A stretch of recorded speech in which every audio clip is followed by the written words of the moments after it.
La lingüística es una disciplina muy compleja y más abstracta de lo que parece, y te quiebra la cabeza más de lo que te imaginas.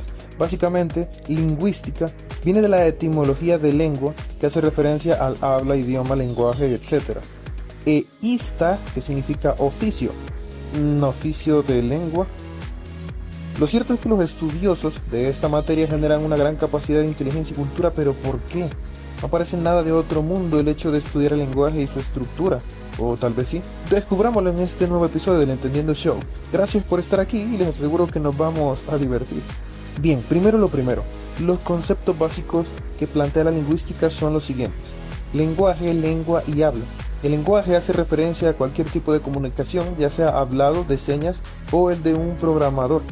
La lengua es un sinónimo de idioma, el cual hablamos ahora mismo como el español. El habla es realizar la lengua, o sea, lo que hago yo en este momento. Y además recordemos que tenemos acentos que son variaciones del habla, como el español, que tiene varios acentos dependiendo del país. Ahora, ¿por qué nos interesa esto? Bien, si se ponen a pensar, hablar del lenguaje es raro. Es decir, yo podría explicarles temas de economía sin que sepan nada de economía, o sea, empezarían desde cero. Pero del lenguaje es imposible. Digo, ¿cómo podríamos hablar del lenguaje sin ya antes dominarlo? Se necesita del mismo para entender al mismo. Por eso su estudio ya empezaba a ser una quebradera de cabeza. En solución tenemos el llamado metalenguaje. Este propone entender el lenguaje bajo tres áreas, que la mayoría las estudiamos todos en nuestra escuela o colegio. Estas son: número 1, sintaxis, que estudia la estructura del lenguaje; número 2, semántica, que estudia el significado de las palabras; y número 3, pragmática, que estudia el contexto de cada cosa que hablamos. Y créanme que todo aquí es importante. Vean, les explico lo que haremos en este video. Primero vamos a estudiar y repasar todo lo que refiere al metalenguaje. Nos ayudará a entender cómo funcionan otros idiomas y cómo podríamos nosotros aprenderlos. Ya teniendo esto, vamos a ir acomplejándonos más, resolviendo dudas como cómo se inventó el lenguaje o qué tanto influye el lenguaje en nosotros. Y nos vamos a poner a filosofar y se pondrá interesante, así que vamos allá. Lo primero es la sintaxis. Un término muy interesante es el sustantivo, que es lo que encasilla la definición de algo. Por ejemplo, vean esta imagen, que es, bueno, es una manzana. La palabra manzana está designada para describir eso que vemos ahí. Y eso es un sustantivo, por supuesto hay más: carro, televisor, árbol, pelota, etc. Pero también están los determinantes, los cuales son los artículos que anteceden a los sustantivos, como el carro, el televisor, la manzana, el árbol, la pelota. Y están los adjetivos, que nos ayudan a describir los sustantivos: el carro azul, el televisor grande, la manzana roja, el árbol pequeño, la pelota blanca. También podemos usar adjetivos posesivos sobre cosas que nos o le pertenecen a alguien: tu carro azul, mi carro azul. Es decir, que los determinantes le dan contexto a nuestra habla. Además existen las conjunciones para explicar mejor las cosas, como tu carro es azul. También existen conjunciones para separar adjetivos: tu carro es azul y nuevo. O comparar: tu carro es azul como el mar. O podemos usar condicionales: si tu carro es azul, coma, es bonito. También acabamos de usar una coma, que nos ayuda a expresarnos mejor en la escritura. En resumen, las conjunciones están hechas para hacer conexiones de ideas más fácil. También están las preposiciones para ubicar nuestros sustantivos: el carro está bajo techo, el carro está sobre la calle, el carro está por la casa, etc. Luego tenemos nombres y podemos hablar de personas. Y a esto se le llama hablar de primera, segunda y tercera persona. La tercera persona es hablar de otro. Por ejemplo, Mariana es inteligente. Segunda persona sería decírselo directamente: tú eres inteligente, o Mariana, tú eres inteligente. Luego podemos referirnos a nosotros. Digamos que te llamas Carlos. Tú podrías decir: Carlos es inteligente. Pero ahí sigues hablando en tercera persona. Para eso debes sustituir el nombre por algo que se apropie de ti. Y así utilizamos el yo y decimos: yo soy inteligente. Estos son los pronombres y nos ayudan a sustituir nombres. Y puedo hablar de Mariana sin mencionar su nombre. Por ejemplo, ella es inteligente. Todo esto es en singular. Podemos hablar de varias personas: ellos son inteligentes. Claro, la S ayuda a definir si es plural o no una palabra. A esto se le llama sufijo. son ciertas letras o palabras que se agregan a otra palabra. Y por ejemplo, así podemos hablar de la manzana y con el sufijo S hablar de las manzanas. Pero también tenemos prefijos, es decir, que van antes. Por ejemplo, tenemos la palabra novia y si le ponemos el prefijo ex, ahora sería exnovia, lo que nos da a entender que ya no es tu novia y quizás nunca te amó. Además, el español nos permite delimitar por género. Por eso tenemos cosas femeninas como la novia, la manzana, y cosas masculinas como el novio o el carro. Pero sin duda la complejidad viene en los verbos. Definir acciones se puede poner difícil, pero podemos explicar mejor las cosas. Y tenemos varios como correr, comer, jugar, cantar, amar, etc. Pero si se fijan, esto no lo podríamos usar con lo que hemos aprendido. No podemos decir yo correr o ella correr. Digo, sí se entiende, pero parecemos Tarzán mientras hablamos. Y se oye raro. Nadie habla así. Para eso tenemos los tiempos. Los verbos en español por sí solos no tienen tiempos. Casi que no funcionan. Y eso es un dolor de cabeza para los que aprenden este idioma. ¿Qué tal si en vez de decir yo corriendo digo yo corro? Ajá, acabamos de descubrir el presente perfecto. Yo corro, ella corre, ellos corren, nosotros corremos. ¿Qué acaba de pasar aquí? Así es, debemos conjugar estos verbos y dependiendo del uso cambian. Por ejemplo, si lo notaron, si hablamos por ejemplo en plural, necesitamos el sufijo de la N. No decimos ellos corren, no, decimos ellos corren. Y si nos incluimos, ahora el sufijo es hemos. Decimos nosotros corren, no, es nosotros corremos. Imagínense las conjunciones complejas que hacemos sin darnos cuenta.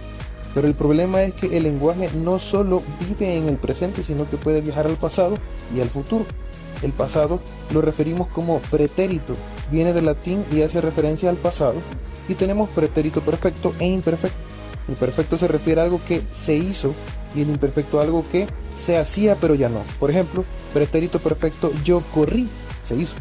Y pretérito imperfecto yo corría, o sea que se hacía pero ya no. También está el futuro, yo correré, y el condicional que lleva imaginariamente un pero. Por ejemplo, yo correría, pero, ahí está el pero imaginario. Y así tenemos los tiempos. El detalle es que también se pueden acomplejar conjugándolos con otro verbo, antecediendo el verbo hacer. Por ejemplo, pretérito perfecto compuesto, yo he cantado. Y aquí no existe el imperfecto, sino una forma de decir que ya lo habías hecho antes. Y eso lo hace más perfecto aún. Es el pretérito pluscuamperfecto. Y es yo había cantado. Luego está el pretérito anterior, yo hube cantado. Y el condicional compuesto, yo habría cantado. Tampoco se nos puede olvidar el gerundio, que es cuando estamos haciendo una acción pero no la hemos terminado aún, como estoy cantando. Y por supuesto todos estos tiempos los conjugamos. Y para más dolor de cabeza existen los adverbios que describen al verbo y cómo lo hacemos. Por ejemplo, yo corro mucho, yo corro poco. Incluso podemos meter los adverbios entre tiempos compuestos como yo sí había corrido mucho. Y eso también es usar verbos en imperativo. Imperativo negativo es cuando decimos yo no corro y positivo cuando decimos yo sí corro. Pero es que también puede servir para dar una orden como hey tú, corre. Eso es imperativo afirmativo, etc. Ustedes dirán, fue complejo, pobrecitos los que deben aprender el español como segundo idioma. El problema es que no fue porque sigue, porque ni hemos hablado de las tildes. Pero en resumen tenemos varias palabras que las clasificamos dependiendo de dónde ponemos las tildes. Así, en vez de decir canción, decimos canción, que es una palabra aguda por tener el acento en la última sílaba. En vez de decir árbol, decimos árbol, que es una palabra grave por tener el acento en la penúltima sílaba. Y en vez de decir tartara, decimos tártara, que es una palabra esdrújula por tener el acento en la antepenúltima sílaba. Además tenemos las diéresis que nos ayudan a definir la pronunciación cuando fusionamos la G con la U. En vez de decir gui, podemos decir gui, y así escribimos palabras como lingüística. Cada lengua es un mundo, y eso que podríamos seguir hablando de más cosas. Pero ya con esto podemos hablar fácilmente de gramática. La gramática nos va a ayudar a estructurar las palabras para formar oraciones o enunciados. Enunciados son frases cortas como decir buenos días, hola, o exclamar algo por asustarte como ay. Y luego hay estructuras más complejas como una oración que implica más cosas. Por ejemplo esta, La comadreja corre en la noche. La idea es dividir esta oración en sujeto y predicado. El sujeto es el ente que realiza la acción y el predicado la descripción de la acción. Para entenderlo debemos buscar el verbo. En este ejemplo es corre. ¿Quién corre? La comadreja, entonces este es el sujeto, con todo y su determinante. Luego, corre en la noche es el predicado. También existen los núcleos, como el núcleo del sujeto, que debe ser el ente que hace la acción. Es decir, tenemos dos palabras, la y comadreja. La es el artículo o determinante y comadreja es el ente en sí, o sea, el núcleo del sujeto. Por el otro lado tenemos corre en la noche, el núcleo del predicado sería el verbo, es decir, corre. Otro tema importante a tocar para analizar una lengua es la fonología. La fonología estudia la fonética, es decir, los sonidos que se hacen en diferentes hablas, ya que puede variar mucho. En español conocemos las vocales A, E, I, O, U, pero eso nos limita a otros idiomas que tienen muchos sonidos de vocales como el inglés. Incluso también pueden haber sonidos de consonantes diferentes. Por eso si escuchamos un idioma raro, podemos quedar abrumados al no procesar las fonéticas correspondientes. Los lingüistas han estudiado estos sonidos y los han puesto en un abecedario llamado el International Phonetic Alphabet, o abreviado IPA. Y así podemos tener diferentes sonidos como A, U, entre otros, que al final debemos aprenderlos de memoria y memorizar cómo suena cada uno, y de esta manera cuando vemos un idioma raro, si vemos cómo se escribe en fonética, sabremos cómo se pronuncia. Explicar esto no servirá de mucho porque lo importante es que lo escuches y lo practiques. Puedes buscar IPA en Google fácilmente y encontrar los alfabetos con sus sonidos correspondientes. También es recomendable estudiar cómo las vocales se fusionan, como los diptongos. En español tenemos palabras como ciudad, piano, son dos vocales juntas. Incluso hay triptongos, como en palabras del español antiguo, así como estudiéis. Y existe otro también llamado hiato, que es cuando las vocales más que unirse se cortan, como en la palabra aéreo. De hecho, si esta palabra la desglosáramos en sílabas, sería así. Bien, ya con esto hemos englobado toda la estructura básica del lenguaje y podemos escalar a temas más complejos y fuertes como la semántica. La semántica trata de explicar el significado de las palabras o también llamado vocablos, y esto es más difícil de lo que parece. Todo parte del significado y significante. Si yo pongo esta imagen y pido que la nombren, ustedes van a decir árbol. Para la lingüística, la palabra árbol es un significante y el significado es el objeto en sí. En este caso le estamos diciendo árbol, pero eso se le llama arbitrario, porque el árbol no depende de su concepto, es decir, podríamos llamarle computadora y seguiría siendo igual. ¿Quién decidió que le digamos así? Nadie. Pero se pone peor porque no solo es el significante que está sesgado, sino que también el significado en sí. Porque si yo pongo esta otra imagen, también le van a decir árbol. También a esta y a esta. Y claramente no son lo mismo. De hecho, podríamos poner un arbusto y si un niño no le han enseñado la diferencia, tranquilamente dirá también que es un árbol. Por ello podemos decir que los significados en nuestra cabeza son prototipos, es decir, ideas similares de algo que engloba muchas cosas, como una familia de ideas. De hecho, por eso mismo tenemos los adjetivos, así podemos decir árbol rosado, árbol rojo, árbol verde, etc. Además, los significantes han evolucionado, cada generación lo cambia o agrega palabras. Por ejemplo, ahorita está de moda decir aesthetic o pop, etc. Todo eso tiene significado e incluso la palabra puede cambiar en algún momento, por ejemplo con la metátesis que ya ha pasado. La metátesis es desorganizar una palabra en su estructura, es decir, en vez de decir estómago, los niños dicen estógamo, eso es metátesis. Y en inglés la palabra ask, que significa preguntar, antes se decía ask. Con metátesis la cambiaron hasta hacerla oficial. El problema es que el lenguaje es natural, nadie decide cómo va, es automático. Por estas variables tratar de definir un significado o una especie de prototipo es algo complejo. Ahí ven entonces a los que hacen los diccionarios quebrándose la cabeza. Algo que ha ayudado también es la etimología, que es intentar estudiar el origen de las palabras. Y a pesar de que no nos da el significado completo, nos da una idea. Por eso los lingüistas deben estudiar mucho la literatura griega y romana, que en Roma es de donde viene el latín. Porque muchas palabras descienden de ahí. Así podemos estudiar etimológicamente palabras como psicología. Psico viene de psique, o sea de alma, y logía de logos, que es estudio, es decir, estudio del alma. Ecología. Eco viene de hogar o casa, y logía viene de logos, que ya te lo sabes. y el significado es estudio de la casa. Economía, nomía viene de nomos, que es administrar. Eco ya te lo sabes, entonces significa administración de la casa. O filosofía, filo viene de filos, que es amor, y sofía proviene de sabiduría, es decir, amor a la sabiduría, etcétera, etcétera. Pero lo difícil es que los significantes tienen más fenómenos importantes, como por ejemplo la polisemia, que es cuando una palabra puede significar varias cosas, como banco, puede ser el lugar donde vas a cambiar el dinero o donde te sientas en el parque. Y existen palabras monosémicas, que su concepto solo es uno, como por ejemplo cuchillo. También está el fenómeno de sinónimos y antónimos, cuando los significados son similares o contrarios. Ejemplo de sinónimo: feo con horrible, feliz con alegre, oficial con policía, etc. Y luego tenemos antónimos como amor y odio, felicidad y tristeza, feo y bonito, blanco y negro, etc. Para tratar de regular toda esta complejidad existe la RAE en nuestro idioma español, es decir, la Real Academia Española.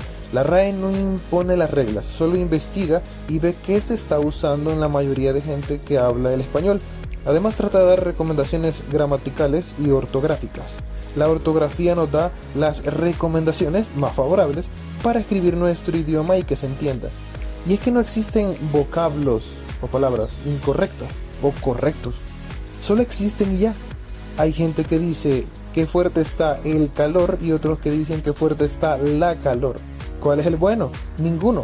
La RAE solo nos va a decir que el más recomendable y que suena mejor es el calor, pero no es que estén imponiendo a hablar de alguna forma en específico. Luego tenemos palabras como amigue. La gente se pregunta si esta palabra existe, pero ¿cómo que si existe o no? Que no la están oyendo, obviamente existe. Cada quien se puede inventar las palabras que quiera y existirán en el momento. Que se use o no es otro cuento. Y así tenemos la palabra amigue, que sirve para apoyar a un colectivo o incluso se ocupa para satirizarlo y hacerle burla. Y es normal, es algo automático de cómo es el lenguaje. Y cuando la RAE menciona que no es oficial la palabra amigue, se refiere a que no ha impactado lo suficiente para ser una palabra universal del español. Y eso es todo, pero podría serlo en algún momento. ¿Quién sabe? ¿Con qué prototipo de idea? Eso es otro tema. Es decir, que el punto del lenguaje es que se entienda. Esa es su función y ya. No que sea refinado y esas cosas. Es decir, si un niño dice estógamo, el prototipo de la idea que él ha dicho va a ser entendida en cualquier persona que lo escuche. Y eso es lo importante. Luego lo corregimos, pero no porque el significante esté mal, sino porque como sociedad escuchamos mejor decir estómago. Pero cualquiera de las dos estrictamente funciona. Luego está la ortografía, y esta quizás es la más importante porque trata de regular la escritura y sirve mucho para dar sugerencias e ideas de cómo dar a entender mejor una idea escrita, ya que escribir una idea es más difícil que hablarla. Por eso tenemos signos de puntuación, pero también depende de dónde lo usemos. Es decir, actualmente podemos decir que el lenguaje español puede escribirse sin usar los signos abiertos de expresiones. ¿Por qué? Porque sirve, se entiende y es más fácil. Yo puedo escribir ¿cómo estás? O ¿cómo estás? Y el significado es el mismo. O puedo poner hola o hola y también se entiende. Es decir, todo esto es lo que se estudia en la semántica. La idea es dejar de ver significados absolutos y verlo más abierto y natural como realmente es. Por eso la lingüística ocupa el concepto de discriminación lingüística, cuando un grupo discrimina a otro por su acento y su habla creyendo que uno es mejor que otro, lo cual solo refleja la ignorancia de cómo realmente funciona el lenguaje. Nadie habla bien o mal, solo se habla y ya. Más bien respetar las culturas y acentos es lo que debemos hacer. Pero bien, siguiendo al punto, si lo queremos poner aún más complejo, todo este tema, para eso está la última fase del metalenguaje, la pragmática. Esta busca escudriñar los contextos. Y es que, a ver, si yo entro a mi casa mojado, porque está lloviendo y mi hermano me dice, te mojaste, y yo le digo, en serio, wow, no me había dado cuenta. ¿Ustedes creen que de verdad no me había dado cuenta? Obviamente esto es sarcasmo. Y es aquí que vemos que el lenguaje solo por semántica y sintaxis no funciona. Hay que tomar en cuenta la pragmática. Un dato divertido es que antes existía el famoso signo de precontación. Se usaba para escribir sarcasmos e ironías. Obviamente quitarlo fue lo mejor. Digo, lo divertido del sarcasmo es que se entienda, pero no se entiende. En fin, en la pragmática vemos significados que se basan en indirectas, chistes y hasta eufemismos. Con respecto a los eufemismos, cada lenguaje ocupa el suyo y sirve para decir de otra forma algo que al decirlo literal puede sonar muy brusco. Por ejemplo, en español en vez de decir voy a hacer pupú decimos voy a hacer del 2. Y los eufemismos pueden escalar. Por ejemplo, antes se decía iremos a hacer el amor en vez de decir la palabra sexo. Pero el eufemismo ha escalado más todavía y se utilizan otras cosas como el delicioso, frutifantástico, delisucio. Me imagino que no va a parar. Además, también se deben tomar en cuenta aquí las figuras literarias. Son formas que usamos para expresar ideas de una forma mejor o para simplificar la realidad. Y todo esto según el contexto. Por ejemplo, podríamos decir, hoy corrí mucho. O podemos decir, mucho corrí hoy. Y siempre se entiende, pero hasta se puede desordenar más. Por ejemplo, te amo más de lo que crees. O decir, más de lo que crees te amo. Y así, esto hace más complejo el español. Y esta figura literaria se llama hiperbatón. También está la hipérbole. Por ejemplo, si alguien se tardó mucho en hacer algo, puede decir, hey, te tardaste 1000 horas. Y no es que se tardó eso, simplemente es una exageración graciosa y es una hipérbole. También está la metáfora, para dar ejemplos como tus ojos son como perlas de diamante. Volvemos a que no es literal. Estamos estudiando la pragmática de las cosas y eso es una metáfora. También tenemos el pleonasmo, un énfasis en algo innecesario como te vi con mis propios ojos. O la onomatopeya, que es reproducir el sonido de un sustantivo como boom para una bomba. Claro, necesitamos de la pragmática para entender a qué nos estamos refiriendo con ese boom. O el famoso sonido del carro cuando va rápido, que es un meme viviendo. Otra parte importante de los contextos es la sociolingüística y la variedad de los acentos según el país, e incluso los conceptos pueden cambiar. Por ejemplo, para decir amigo, puede decir dependiendo de donde estés, pana, parce, maje, cuate, compinche, etc. Y también hay palabras que van a depender del país donde estés. Por ejemplo, no es lo mismo decir goma en El Salvador que en Argentina. Goma para los salvadoreños es como estar en resaca, y para los argentinos son los senos femeninos. Entonces la pragmática vuelve a atacar. E incluso con los acentos puedes escuchar que digan, hey amigo, ¿puedes venir? O hey amigo, ¿podés venir? Son formas distintas de pronunciar palabras iguales, etcétera y etcétera. Imagínense que todo lo que acabamos de hablar solo es el español. Por eso la lingüística es tan compleja, ya que hay muchos lenguajes. Y de hecho es importante ver de dónde desciende cada uno. Eso lo hace interesante y cómo han adaptado palabras. Este es el árbol de la familia de idiomas existentes. Hay idiomas muy fuertes actualmente, pero también hay idiomas muertos y algunos en peligro de extinción. Las lenguas más famosas de la actualidad son las que dependen de la descendencia indoeuropea. De aquí nacen lenguas como el latín, que es de donde vienen las famosas lenguas romances. Se llaman romances porque el latín era usado en Roma y de ahí viene la palabra romance. Tenemos idiomas como español, italiano, francés y portugués. También están las lenguas del idioma protogermánico, siempre indoeuropeo, de donde se desglosa el alemán, noruego, sueco e inglés. Están las lenguas semitas, que estas sí ya no pertenecen a la rama indoeuropea, y de aquí sale el hebreo, el árabe y así muchos idiomas. Y además actualmente gracias a la inclusión tenemos para los sordomudos, tenemos braille para los ciegos e incluso hay un lenguaje para los sordociegos que consiste en comunicarse mediante el tacto. Ya esto es otro nivel. Ver las diferencias de las lenguas nos va a abrir la mente. Es buenísimo, porque cada una tiene lo suyo. Por ejemplo, las contracciones en español no decimos voy a ir a el parque, decimos voy a ir al parque. En inglés también las hay. Por ejemplo, si digo I am handsome, que significa yo soy guapo, se puede hacer la contracción I am handsome. También están los phrasal verbs en inglés, que son verbos de dos palabras, como wake up, que significa despertar. E incluso se puede usar en medio de estas dos palabras otras. Por ejemplo, si quiero decir despiértalos, en inglés sería wake up, pero agregamos un them en medio, es decir, wake them up. Eso se le podría decir un infijo. ¿Se acuerdan de los prefijos y sufijos? Bueno, también están los infijos, que son agregados en medio. Inglés los tiene. Por ejemplo, para la palabra mother-in-law, que podría significar algo así como madre de ley o en ley, pero realmente significa suegra. Y si yo quiero decir suegras, ocupando el sufijo s en español, en inglés no puedo decir mother-in-laws, No, la S iría en medio. Mothers-in-law. También otro fenómeno es el sujeto tácito elíptico en español. Por ejemplo, yo puedo decir yo soy guapo. Si lo traducimos al inglés sería I'm handsome, pero en español también puedo solo decir soy guapo y se entiende. Esta es una oración interesante. El verbo es soy, que es el núcleo del predicado. Guapo es el adjetivo del sustantivo que soy yo, pero yo no estoy en la oración. Como una oración solo con predicado, soy guapo. Realmente no.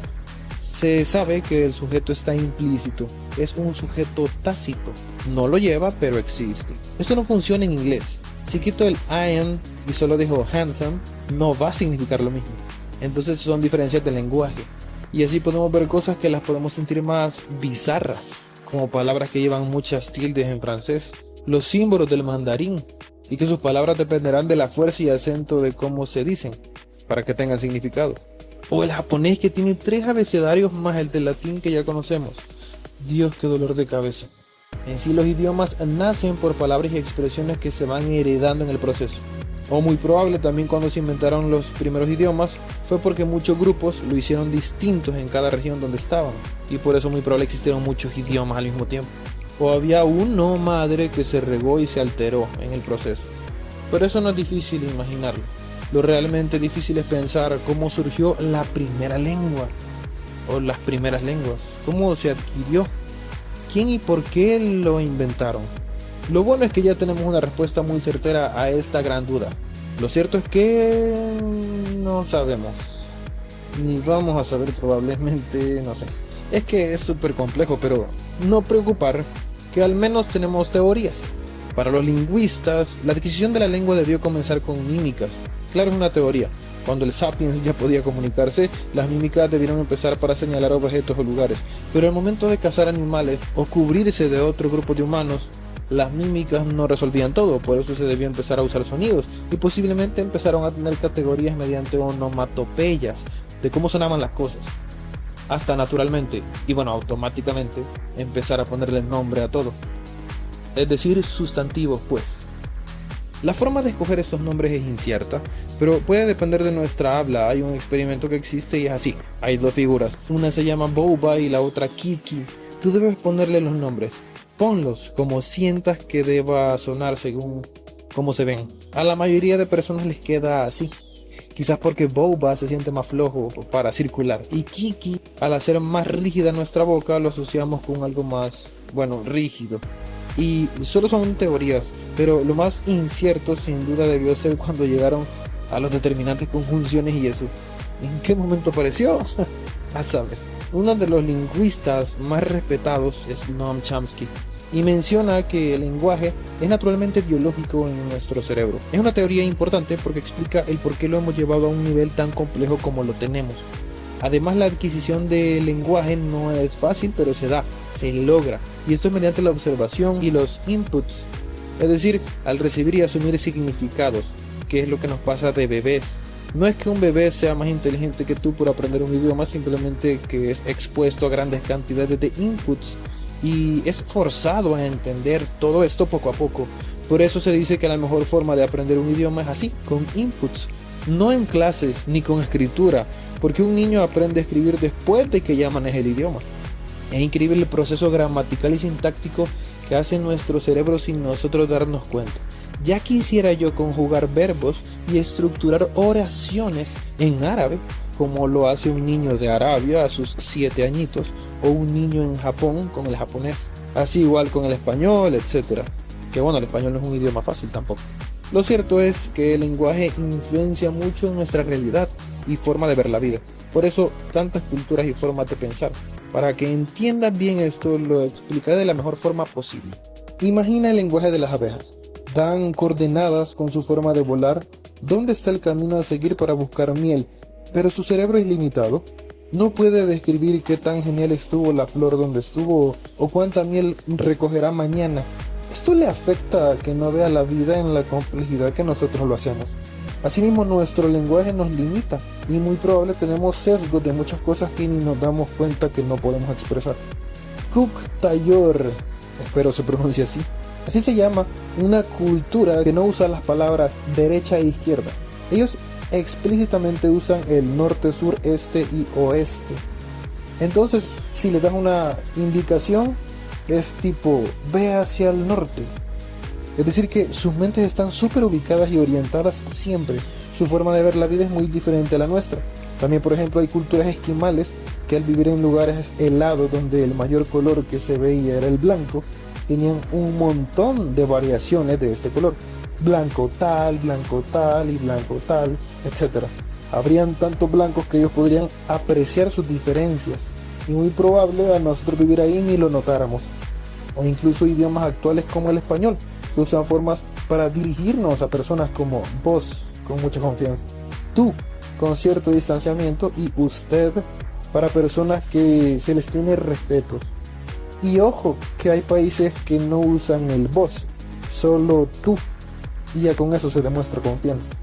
Mientras que en inglés eso no existe, se dice directamente you, o sea tú, a quien sea. Es decir, ellos no aprecian en su lenguaje qué es dirigirse con respeto a alguien bajo esa magnitud. Por eso la realidad se construye con palabras y significados que solo se alojan en nuestra cabeza. Esa es nuestra realidad. Desde la filosofía tenemos el estructuralismo, donde Foucault nos dice que con el lenguaje discriminamos y clasificamos gente, metiéndolas en nuestros prototipos o significados al decirles enfermo mental, ladrón, retrasado, etc. Además, con sus teorías podemos entender como que si todos nos corregimos como monos sin saber.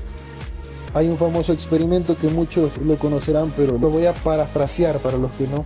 Y es cuando en un cuarto tienen a muchos monos y hay una escalera para alcanzar una fruta. Cuando uno de los monos trata de subir, se electrocuta a todos los monos, hasta el punto en que todos se alteran y cada que alguien intenta subir la escalera no lo dejan. Luego cambian a uno de los monos y ponen a uno nuevo. Este, como no sabe, sube y todos lo bajan bruscamente. De esta manera, cuando vuelvan a poner a un mono nuevo, los monos lo van a bajar, incluyendo el nuevo, que no sabe ni por qué. Así hasta que solo queden monos nuevos y todos están bajando de la escalera y nadie sabe realmente por qué. Lo mismo pasa con el lenguaje. Cuando un niño dice estógamo y tú le corriges y le dices estómago, lo corriges sin saber por qué realmente, solo porque a ti te corrigieron. Todos somos vigilantes del lenguaje y decimos que está mal y bien sin saber realmente por qué. Y ese niño al que tú corriges próximamente ocupará tu lugar y corregirá a otro.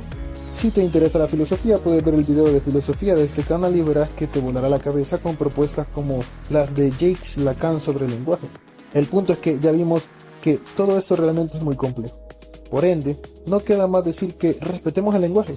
No discriminemos a los demás por su habla. Seamos conscientes del mismo. Y recuerda también que, por lo que ya aprendimos, si tú aprendes otro lenguaje, por su diferencia de estructura y formas de significados y significantes, aumentarás tu sentido de la realidad. Por eso te harías más inteligente. Es una súper buena práctica.